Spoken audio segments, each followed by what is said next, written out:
Info du jour. Dans l'affaire du décès du policier roulage Fiston Kabeya, la cour militaire de Kinshasa-Gombe a rendu son verdict.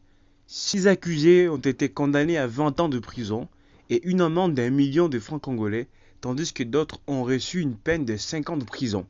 7 policiers affectés à la sécurité de la première ministre Judith Suminwa ainsi que 2 autres en fuite étaient poursuivis pour homicide involontaire, arrestation arbitraire et violation de consignes. Au Sénat, les sénateurs se sont divisés lors de la séance du 15 mai 2025, consacrée à la levée de l'immunité parlementaire de Joseph Kabila. Tandis que certains soutiennent cette levée, d'autres invoquent l'article 224 du règlement intérieur du Sénat, exigeant un vote du Congrès. Une commission spéciale a été mise en place pour approfondir les discussions et rendre son rapport dans les 72 heures.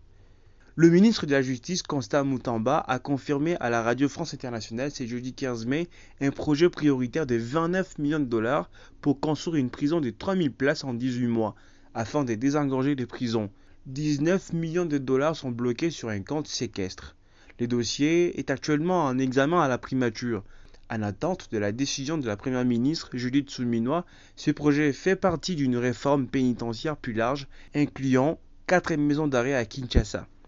Un individu soupçonné d'avoir tué 3 militaires des forces armées de la RDC a été arrêté jeudi dans le quartier Salongo de Kitambo, une commune du centre de Kinshasa, la capitale congolaise, d'après une source militaire citée par l'ACP.